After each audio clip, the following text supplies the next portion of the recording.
বিজয় দেবরকোন্ডার একটা নতুন মুভি আসতে চলেছে এবং তারই একটা নতুন টিজার বেরিয়ে এসছে। টিজারটা কেমন লাগছে দেখতে, কিন্তু একটা মারাত্মক টিজার লাগছে।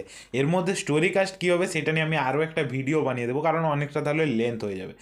এই ভিডিওর মধ্যে আমি আপনাদেরকে বলতে চাই যে এটা হয়েছে কেমন। সাধারণত যেইটুকু দেখানো হচ্ছে, ভিজুয়ালি প্রেজেন্ট করা হচ্ছে, জিনিসটা কিন্তু একটা মারাত্মক লাগছে।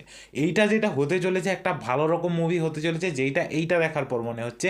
কিন্তু এটা কি হবে সাধারণত দেখে তো বোঝা যায় না যে মুভির মধ্যে কি হতে পারে, কিন্তু এখানে যেভাবে অনিরুদ্ধের বিজিএমটা, ভাই এ কি করছে, মানে প্রত্যেকটা বিজিএম আপনারা শুনে নিন, মুভির থেকে ভালো এর বিজিএমই লাগছে।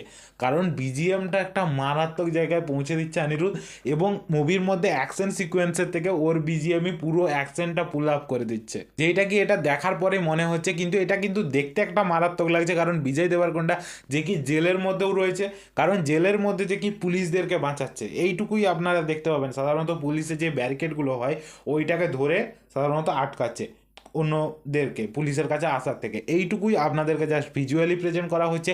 এবং যেভাবে ভয়েস ওভারটা দিচ্ছে রণবীর কাপুরের, সেই জিনিসটাও খারাপ লাগছে না। কিন্তু এর থেকেও আমি যদি বলি, যেইটা এনটিআরের ভয়েস ওভার দিয়েছে ওইটা কিন্তু শুনতে আরও বেশি ভালো লাগছে, যেইভাবে হাইপটা। কারণ এনটিআর এত সুন্দর হিন্দি বলে, ওকে দিয়েই যদি হিন্দিটাও করিয়ে নেওয়া হতো আমার মনে হয় আরও ভালো হতো।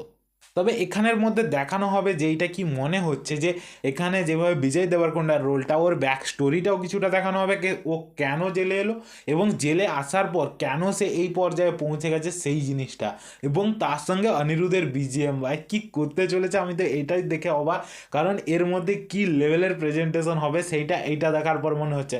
সাধারণত ভিজুয়ালি জিনিসগুলো খুব ভালো রকম প্রেজেন্ট করছে, এবং তার সঙ্গেও যেইভাবে প্রেজেন্টেশনটা সেটাও খুব ভালো লাগছে। আপনাদেরকে কেমন লেগেছে এই যে টিজারটা বেরিয়েছে, এটা আপনাদেরকে কেমন লেগেছে, বিজিএমটা কেমন লেগেছে, ভিজুয়ালি জিনিসটা কেমন লেগেছে সেটা কমেন্টে বলতে ভুলবেন না। আমাকে কিন্তু মারাত্মক লেগেছে, খারাপ লাগছে না জিনিসটা দেখতে। তো যদি আমার ভিডিওটা আপনাদের পছন্দ হয় অবশ্যই একটা লাইক করে দিন, চ্যানেল নতুন হয়ে থাকলে সাবস্ক্রাইব করে দিন। আজকের জন্য ভিডিওটা দেখার জন্য ধন্যবাদ।